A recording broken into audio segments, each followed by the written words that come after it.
शासनाच्या अन्यायाविरुद्ध बेमुदत आंदोलन, शाळेला ठोकले कुलूप।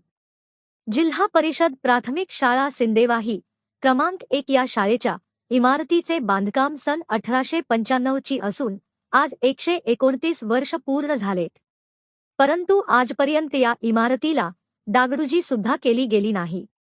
शाळेची इमारत 129 वर्षीची जुनी असल्याने वर्गखोल्याची छत गळती, तडा गेलेली भिंती अशा धोकादायक इमारतीमध्ये विद्यार्थ्यांना शिक्षण घ्यावं लागत आहे। धोकादायक वर्गखोल्यामुळे विद्यार्थ्यांचे सुरक्षिततेविषयी प्रश्न उपस्थित होत आहे।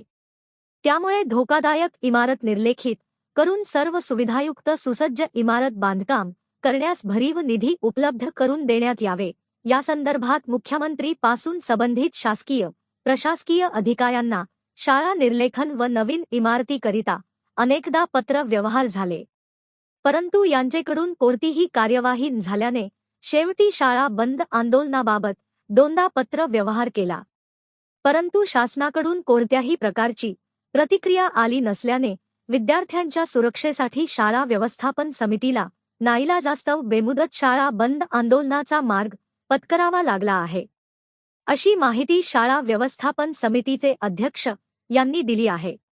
आज सकाळी 8:30 वाजता शाळेच्या विद्यार्थ्यांना सुट्टी देऊन सौ सोनाली मंगेश येनगंदलवार यांच्या हस्ते शाळेच्या मुख्य दाराला कुलूप लावून शाळा बंद करण्यात आली आहे।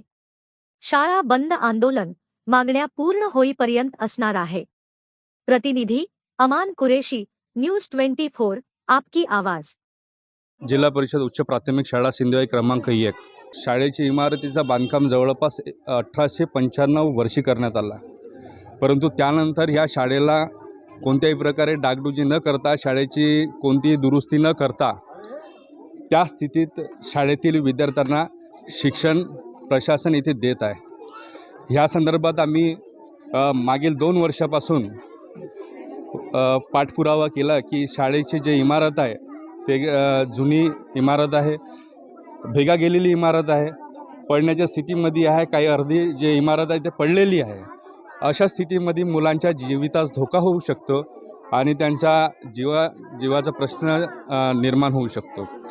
तर ह्या संदर्भात आम्ही माननीय मुख्यमंत्री साहेब, माननीय उपमुख्यमंत्री साहेब, माननीय ग्रामविकास मंत्री साहेब, शिक्षण मंत्री साहेब, जिल्ह्याचे पालकमंत्री साहेब, स्थानिक आमदार साहेब, आम्ही महाराष्ट्रातील सगळ्या संबंधित शासकीय नेत्यांना, प्रशासकीय अधिकाऱ्यांना ह्या संदर्भात आम्ही सूचना दिली, ह्या संदर्भात आम्ही पाठपुरावा केला, परंतु शासनाने किंवा स्थानिक प्रशासनाने किंवा संबंधित प्रशासनाने याकडे जाणीवपूर्वक दुर्लक्ष केल्याचं इथं दिसून येत आहे। मागील 5व्या महिन्यामध्ये आम्ही अल्टिमेट दिला होता, आम्ही सांगितला होता शासनाला आणि प्रशासनाला की आम्ही आंदोलन करू आणि शाळा बंद आंदोलन करू, परंतु त्याही पत्राकडे शासन आणि प्रशासनाने दुर्लक्ष केलं। परत आम्ही मागच्या महिन्यामध्ये 7व्या महिन्यामध्ये आम्ही पुन्हा मुख्यमंत्र्यांपासून प्रशासकीय यंत्रणेला सगळ्यांना आम्ही पत्रव्यवहार करून आम्ही सांगितलं की आम्ही 17 तारखेला शाळा बंद आंदोलन करणार आहोत, याचा सर्वस्वी जबाबदार शासन आणि प्रशासन राहील, परंतु ह्याही पत्राकडे संबंधित प्रशासन आणि शासनानं जाणीवपूर्वक दुर्लक्ष केलेलं आणि ह्या सरकारला जातीपातीचं राजकारण, धर्माचं राजकारण, सत्ता स्थापन आणि लाडकी बहीण योजनेच्या पलीकडे काही दिसून येत नसल्याचं इथं स्पष्ट दिसत आहे।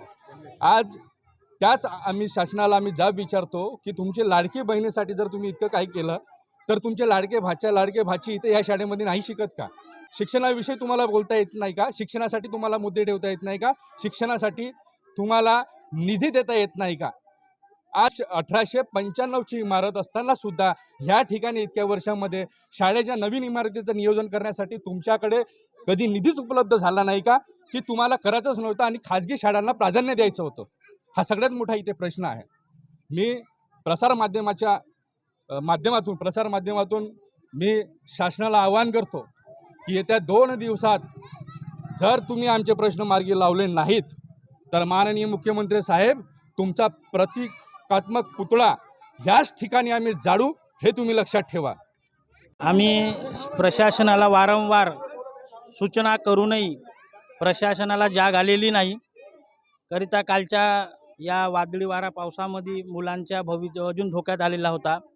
करिता आम्ही यांना वारंवार सूचना करूनही 2022मध्ये बी त्यांना सूचना केले होते, 23मध्ये केले होते, आता 24मध्ये बी पण केले होते, तरी प्रशासनाला जाग आलेले नाही.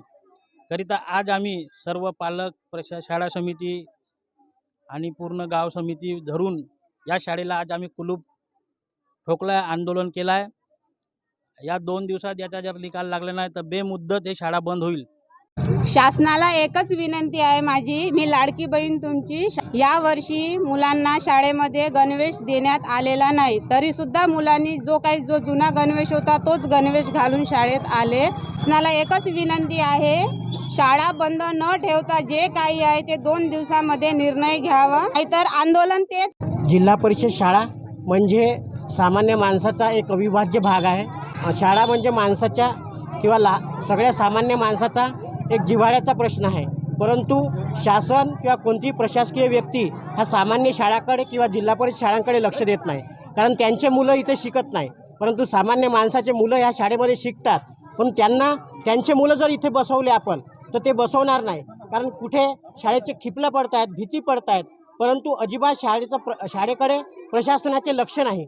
वारंवार ही जी शालेय शिक्षण समिती आहे ती वारंवार पाठपुरावा करूनही जर ते येत नाही म्हणजे हा त्यांचा नालायकपणा आहे. का कमीत कमी एकदा भेट जरी देऊन त्या शाळेची पाहणी जरी केली असती तर माणसाला जाणीव झाली असती की कमीत कमी शाळेकडे पाहण्यासाठी आले बा म्हणून. परंतु प्रशासनाकडे पाठपुरावा पुरवून देखील त्यांना कशाची लाज न बाळगता अजूनही त्यांनी शाळेकडे दखल न देता दुर्लक्ष केलेलं आहे. तर कुठेतरी ह्या शासनाला जाग आली पाहिजे. आलतू फालतू योजनांमध्ये पैसा बुडवून त्याने शाळेच्या मुलाच्या जे प्रश्न आहेत सोडवायला पाहिजे त्याच्याकडे मात्र शासन दुर्लक्ष करीत आहे.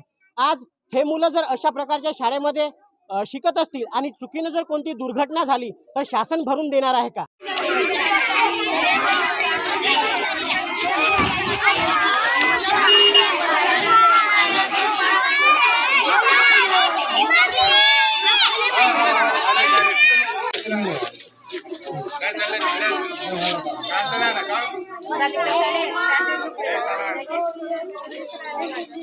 काय